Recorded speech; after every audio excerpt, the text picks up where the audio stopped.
Welcome back. This is my long-awaited follow-up to my Blue Note catalog video. So don't worry, you don't have to go back, although I would encourage you to go back and check that video out. I'll have a link in the description. But basically what I've done is this. In Excel, in Microsoft Excel, I've created a list of every Blue Note album, including all the shelved sessions, okay? So I have a list. And along the columns, I have every, what I'll call major reissue label of about the last 20 years or so. So what I'm trying to determine is what catalog numbers have been released in what series. But here's the caveat. I'm not interested in just any old series. I'm interested in what titles have been reissued in a nice quality format from the with the source of the original master tapes, okay? So that's what I'm trying to get at. I will say that I'm including the 75th anniversary series in that because it came out recently, but also because it's a good sort of baseline to help us determine, and this gets to the point of all this, help us determine what's going to come out next, but also shine a spotlight on the titles that have never been reissued or that haven't been reissued in, say, 50 years. All right, so before we get started with all of these interesting statistics, right? It's not just rehashing the ones I reported in the last video. Got a whole brand new list of statistics for you. As always, hit subscribe first of all. I just surpassed 4,000, which is kind of fun. And so I do appreciate your subscribes. Hit like, hit the notification bell. And if you're on Instagram, if you like that format, go check me out at what_can_brown. Post there pretty much every day. All right, so I'm excited for the stats today. I'm going to show you a ton of albums, and yeah, let's just see. Let's see how far we get, I suppose. Again, this is not the sort of the finish of the series. I'm sure that there's going to be other videos because I still haven't gotten exactly where I want this to, but I still have a lot of interesting stats that I think you're gonna be interested in. So, firstly, one of the things that I said last time in my list, I was trying to determine which artists were the least represented with reissues, okay? So if you're thinking about all of those albums that have ever been put out and all of those reissue series, so Blue Note 75, Blue Note 80, Classic Series, Tone Poet, Music Matters 33 RPM, 45 RPM, right? Analog Productions, all of this stuff, Heavenly Sweetness, Verve by Request, all of these like modern reissue series, who are the artists that are least represented in recent history? And that's and the point of that is not just to make fun of artists whose music is not getting reissued. The point is one of two things. It's either to highlight artists who maybe we're going to be able to get reissues from soon because it's been so long since they've had a decent reissue sourced from the original master tapes, or what it's going to do is tell us about bias of the label, or perhaps just that these were titles that really didn't sell well either at the time, or they don't think that they're going to sell well now, right? There's a variety of reasons. But anyway, that's why I was interested in finding out who are the artists that are the least represented with reissues. So last time what I said was that Jimmy Smith was #1. And the Three Sounds was #2. And then I want to say it was like Stanley Turrentine and Lou Donaldson. But those were the four that were the least represented in terms of reissues, just from a pure quantity perspective. Now, it's probably going to be obvious that Jimmy Smith would be up there because he has so many albums. So not only was I looking at, or what I looked at for this time was the number of albums, but also the percentage of their catalog that hasn't been reissued. This is really twisting the knife. So, so the first thing that I wanted to say was that after putting in some of the shelved sessions into my list, the list actually changed. So no longer is the Three Sounds at #2 spot. It's actually still Jimmy Smith at #1. It's Stanley Turrentine #2, Three Sounds, and then Lou Donaldson. So anyway, that's the four. But I wanted to get into again some of the numbers here. So Jimmy Smith in that top spot, right? 23 of his albums, 23 of them, believe that there's like 30, have not had a modern reissue at least in the US, since the 70s, right? So 23 of those titles. Guess what? That represents 77% of his Blue Note catalog.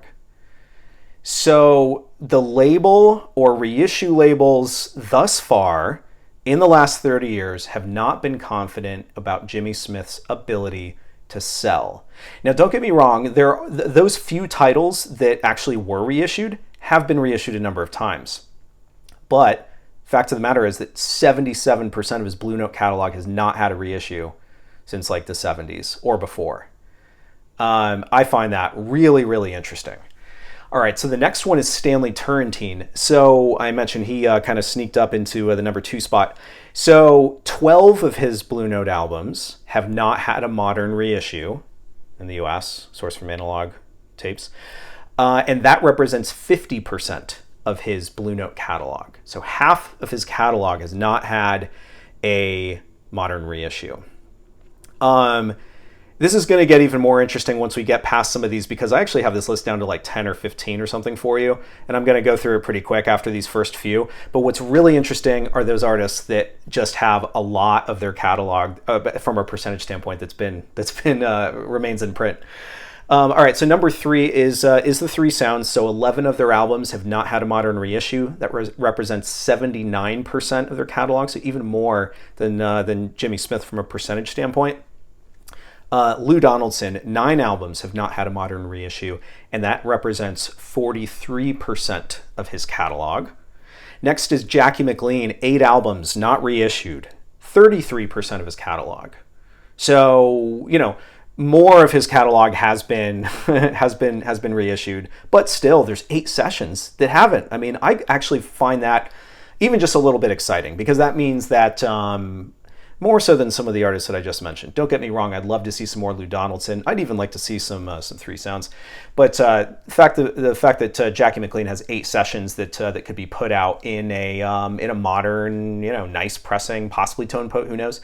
That's pretty exciting.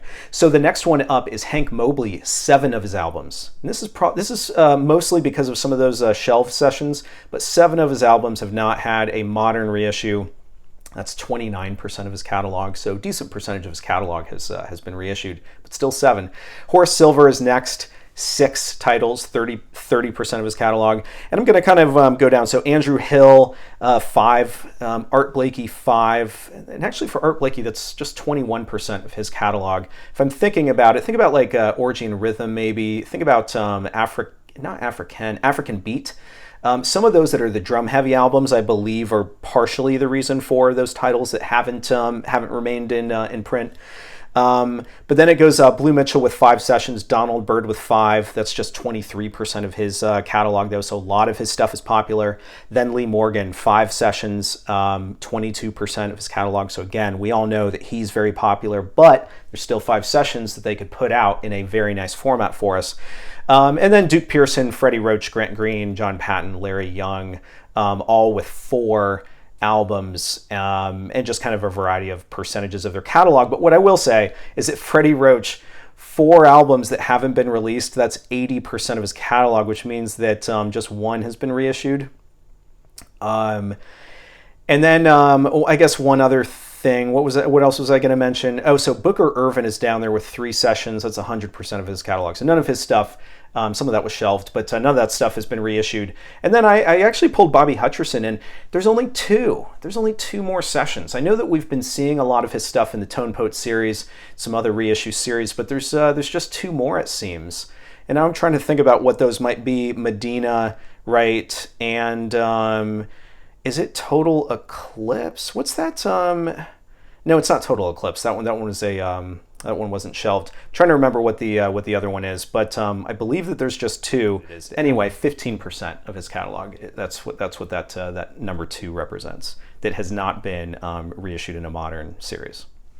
All right, the next step for you, or the next kind of topic, because I know that some folks are waiting to see if all of the Blue Note 75 series, which was sourced from, I think it was digital sources, right? If all of the Blue Note 75 titles are going to be released in either the classic vinyl series, which is the kind of the modern one that they're putting out that's sourced from the original tapes, or whether it's going to be in the Tone Poet, because they sure have made a lot of progress reissuing the Blue Note 75 series. So it turns out that in that Blue Note 75 series, there's 124 titles that were a part of it, okay? And out of that 124, 42 of them have been reissued in the classic vinyl series.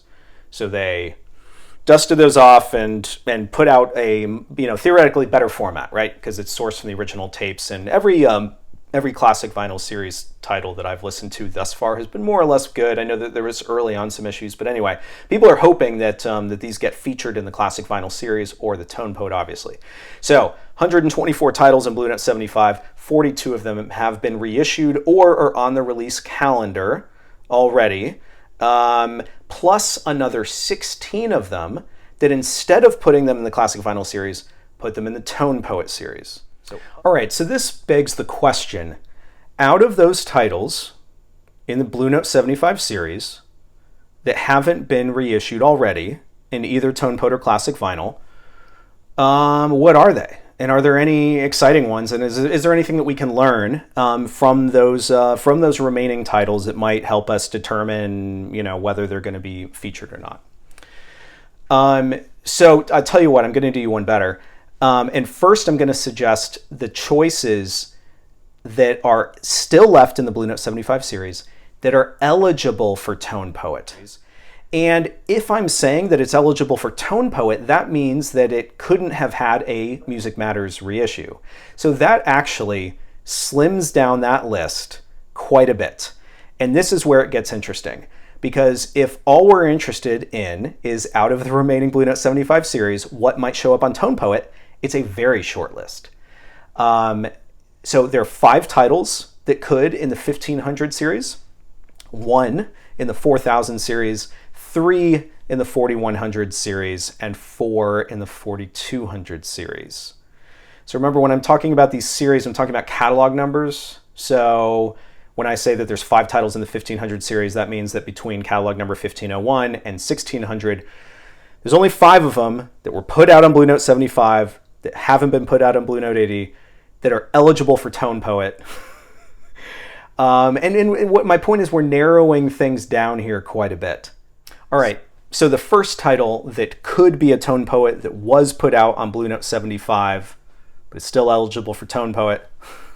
The first one is Thelonious Monk's Genius of Modern Music, Volume 2. Not Volume 1, but Volume 2. Now, if you ask me, early mono recording, my guess is they're not going to want to put it in the Tone Poet series, because Tone Poet is reserved for stuff that sounds really, really good. Now, don't get me wrong, I know that there are already some 1500 series mono titles, including stuff that's very early in the catalog, but my guess is that Genius of Modern Music Volume 2, which, by the way, is a reissue in and of itself from a 10-inch or a couple of 10-inch titles, right? I think it is. I don't think it's going to make Tone Poet. So even though it's eligible, I think we can cross that one off the list. So next, Art Blakey's A Night at Birdland, Volume 1 and 2. Now again, these titles are reissues from 10-inch. So, in fact, there are 3 10-inches, right, that make up Art Blakey's A Night at Birdland Volumes 1 and 2. So I don't think that we would see those in Tone Poet either. They're eligible, but I don't think we'd see them in Tone Poet. And actually, now I'd have to go back and see if those 10 inches were reissued in and of themselves, right? But anyway, don't worry. Not all of these are going to be crossed off the list. This is actually encouraging, because what it means is the list is shrinking, and we'll have even more certainty about what could be in Tone Poet. All right, the next one, Sonny Rollins, Volume 2. That one would be exciting. It really would be. And it's possible that the original tapes are in good shape. It's possible it's actually going to sound really good. We know that Tone Poet did a good job with, what was that Kenny Burrell, probably a self-titled one, the one with the white cover. That one sounded really good. Some of the Sonny Clark stuff, right? I think that it's possible that Sonny Rollins Volume 2 might be featured. Now, that's not the only Sonny Rollins in the 1500 series, because the next one and the last one in the 1500 series that we're talking about is Sonny Rollins and Night at the Village Vanguard. So this is another one, again, that was put out on Blue Note 75 and theoretically could be, it's a live session. I don't know. Actually, if it's a live session, would that preclude it? See, now I'd have to go back and think about other tone poets that were live. That could make it a little bit problematic, but in any event, that one is eligible as well.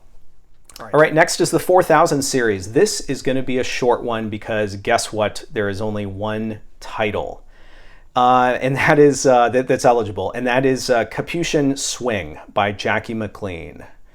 I think that would be a quite an interesting one. Again, featured in the Blue Note 75 series, but not in classic, not in tone poet yet. I think that could be a very worthwhile addition. What we've seen already is that Joe Harley seems to like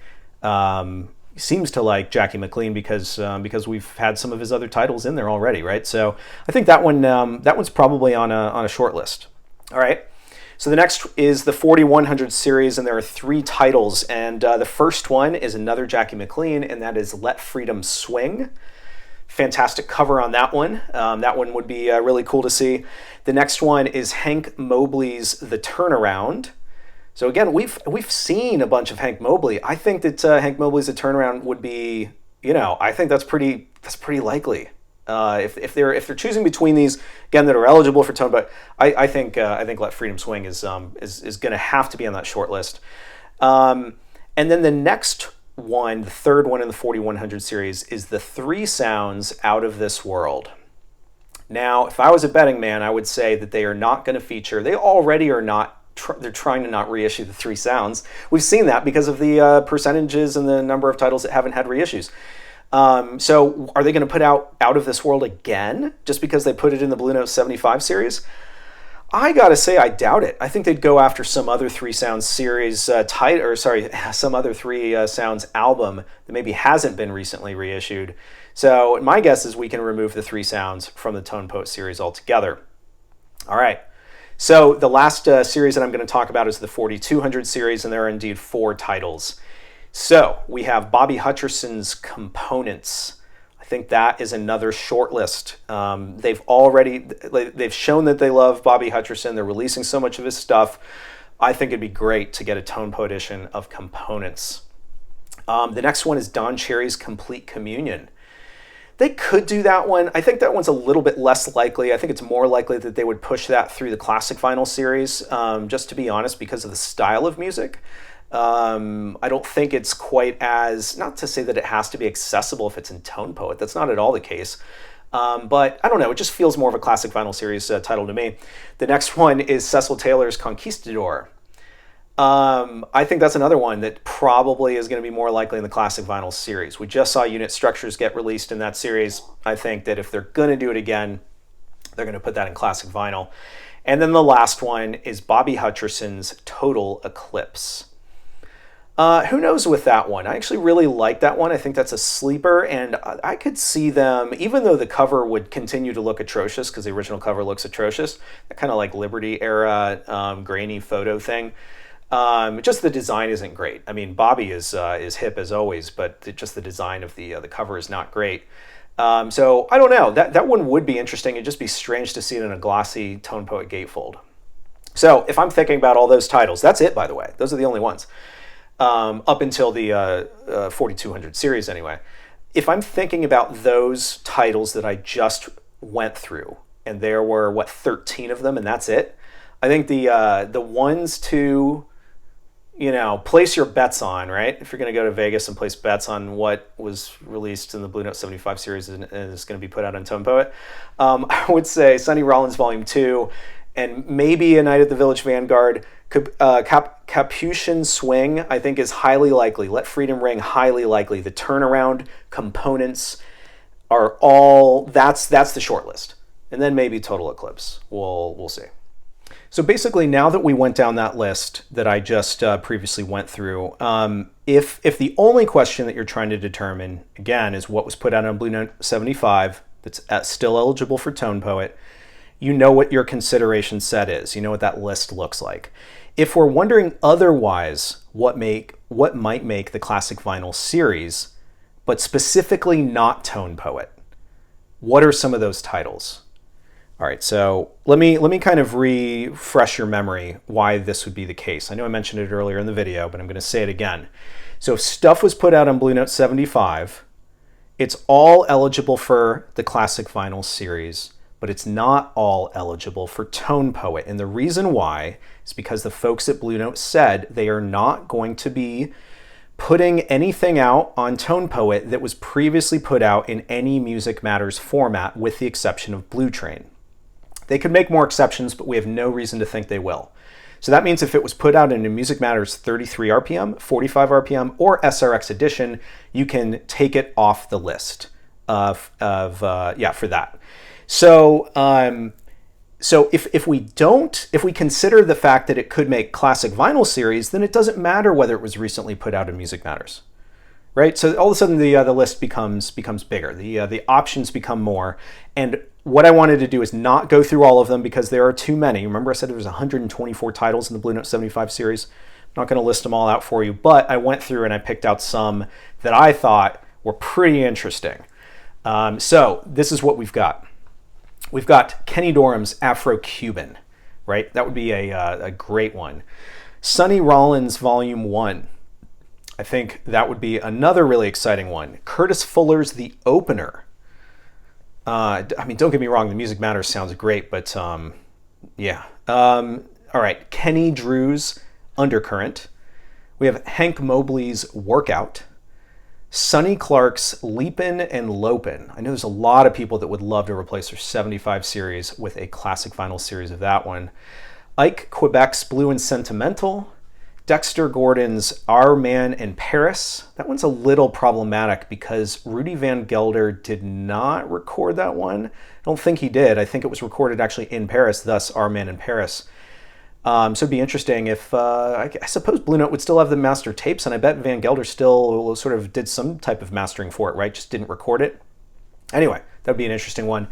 Blue Mitchell's The Thing to Do is a very popular title. I could see that making the Classic Vinyl series in their next calendar update. And then the last one that I sort of picked out that I thought would be really cool is Wayne Shorter's Juju. That would be fantastic. All right, so that's that topic. And again, now what I'd like to do before I close it out is go down that 4000 series and talk about the ones that just have not had a reissue like at all in the last 30 plus years, right? No modern reissue, nothing sourced from the original analog tapes, that kind of thing. All right, are you ready for this? This is the part of the video I get to do some show and tell. I didn't want to haul out records for all parts of this, but wanted to do it for this section. So again, the 4000 series, titles that haven't had any modern reissue. So first one we got is Benny Green's Walkin' and Talkin'. This is catalog number 4010. So lineup includes Eddie Williams on tenor sax, Gildo Mahones on piano, George Tucker on bass, and Al Dreers on drums. This is an interesting one to have been omitted because I think some of the other Benny Green stuff has been reissued, I think, but well, it must, but this one hasn't. So interestingly, there was a very recent reissue of this, but the reason why I'm kind of casting it aside is because I don't think Blue Note had anything to do with it. So the outfit was called Rat Pack Records. They recently put out an edition of this, limited to 1,000 copies. It was on 180 gram vinyl, and they called it High Definition Remastering, which to me does not mean from original tapes. And my guess is that they didn't have the original tapes because if you look this up on Discogs, it says it was an unofficial but legal release. That just doesn't make any sense to me. I don't even know what that means.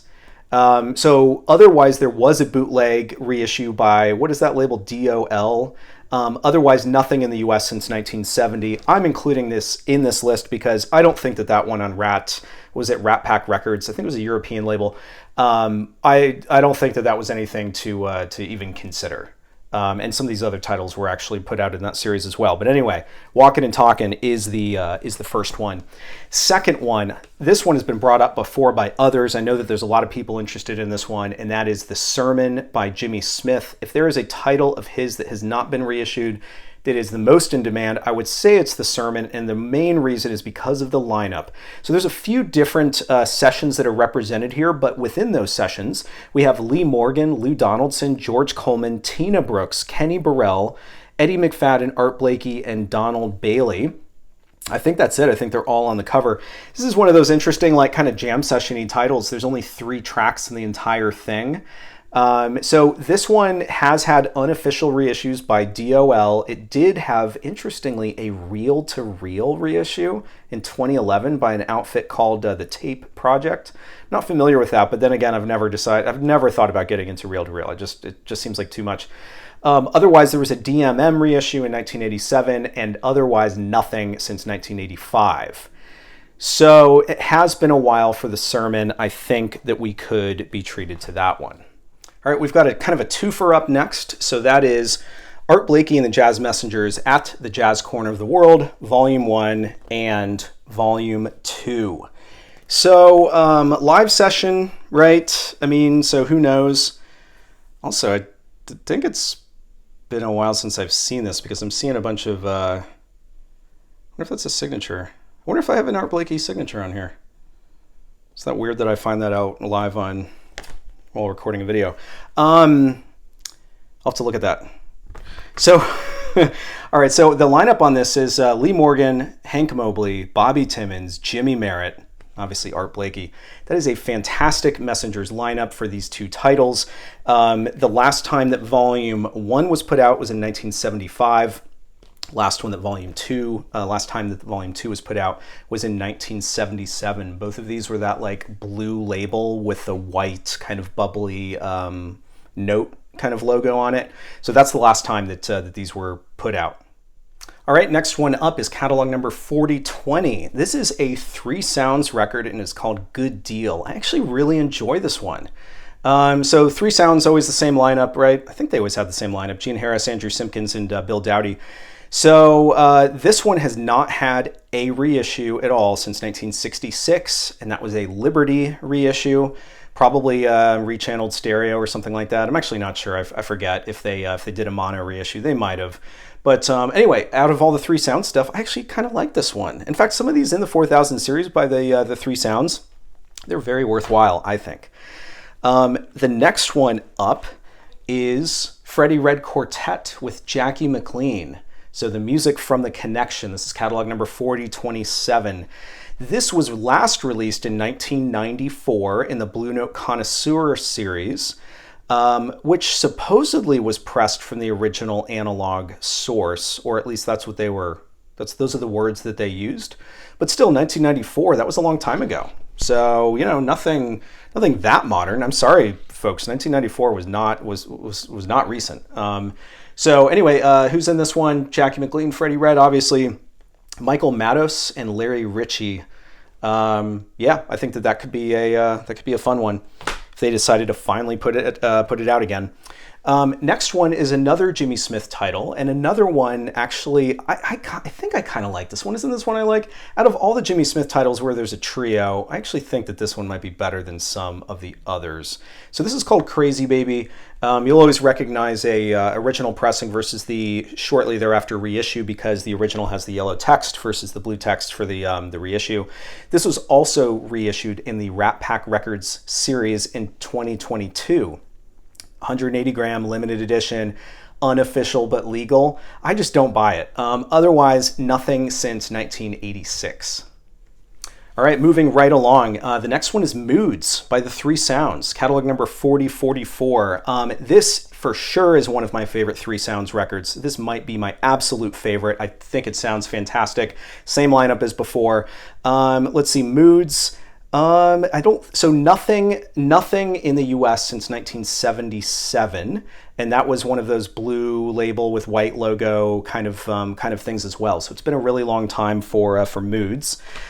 Next one up is Lou Donaldson's Lightfoot. There's been a bunch of folks talking about this one, wishing this one was reissued as well. Herman Foster, Peck Morrison, and Jimmy Wormworth, as well as Ray Barretto on this one, catalog number 4053. No US vinyl release since 1970, and that would have been the black and blue label. And then we have, and this one's kind of interesting because, so it's Donald Byrd at the Half Note Cafe, but specifically Volume 2. Volume 1 has had a somewhat modern reissue, but Volume 2 has not. Nothing in the US for this title since 1987.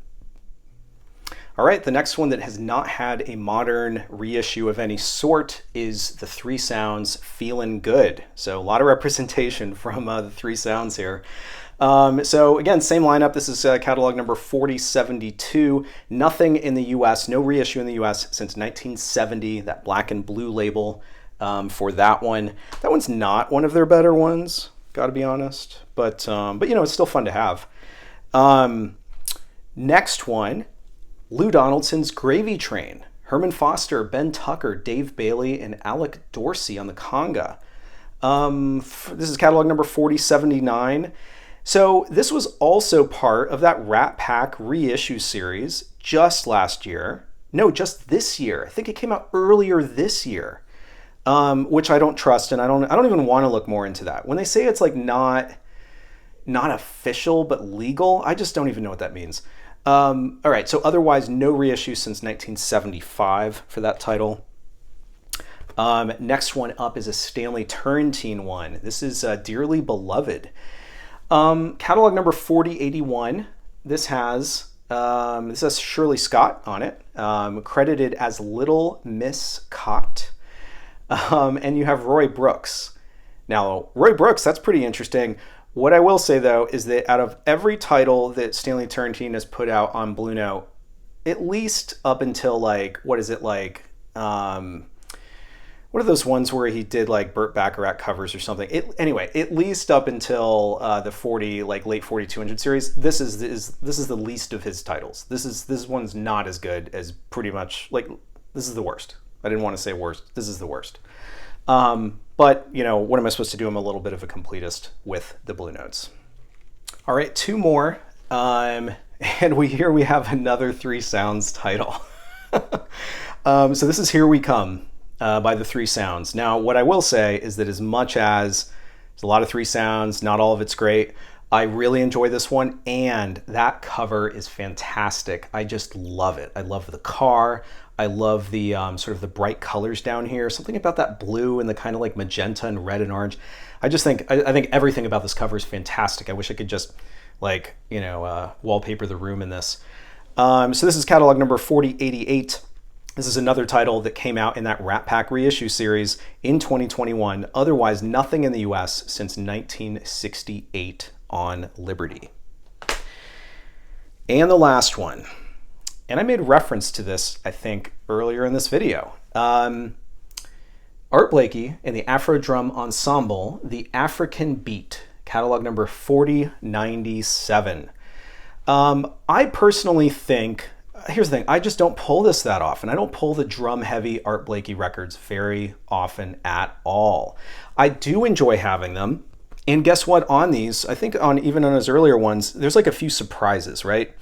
So I want to say in Orgy and Rhythm, there's some, isn't like Donald Byrd or somebody playing like a track or two? I forget. It's been a while since probably not Donald Byrd. I forget who it is, but I thought somebody else played on it rather than it just being percussion. Well, guess what? On this title, you have Curtis Fuller and Yusef Lateef. I don't think they play that much, but they do play on it. So it kind of breaks things up, I think, a little bit at least. But at the same time, because this is so percussion heavy, I get why it hasn't had a modern reissue, I suppose. And it might also be that it's difficult to make it sound good because of just simply the large number of instruments. I can't imagine they were all mic'd individually. Maybe they were. I don't know. I don't know what the process is. But anyway, that is the last one.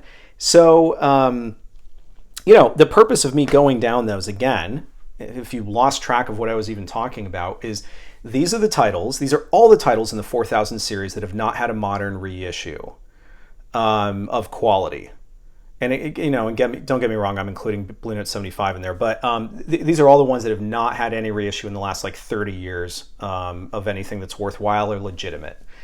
And so why I think that's interesting is because provided the tapes are in good shape, these could be candidates for Blue Note to say, you know what, now's the time. We've never done it before or haven't done it in a really long time. Now's the time to feature them.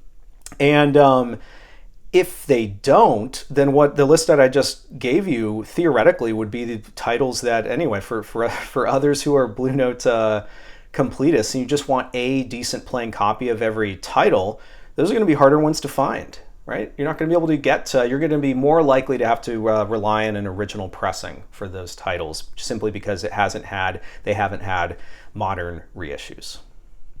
All right, so that concludes part 2. I am looking forward already to part 3 and part 4 and possibly more than that. But again, my whole intent is there a way for us to predict what's going to come out in the Classic Vinyl series or in the Tone Poet? And as much as in the first video I kind of introduced some high-level stats, I think in this video we got a little bit closer to determining maybe some options, right, for Tone Poet and Classic Vinyl, or at least ones that we might like to see. We can't influence the calendar. Joe Harley has stated that they have several years already planned out in advance. So, we just have to wait. But I thought it would be a fun exercise to kind of go about this in a little bit of a, sort of statistical way, I suppose, to try to find out what's coming out. And then the same way in the last series, again, that I went down the 1500 series to determine, hey, what are ones that haven't had reissues that I think would be exciting? This time around, there just weren't as many, and so I was able to cover all of them in the 4000 series that haven't had reissues, and so that's kind of interesting. So yeah, I hope that I hope this continues to be a topic of interest to folks because I found it fascinating. Now that I've started to go down this process, I keep thinking like, oh, I would have done this anyway, even if I didn't have a YouTube channel to talk about it, just because it's kind of fun. So thanks for sticking with me though again, and I suppose that's it. So I will see you next time.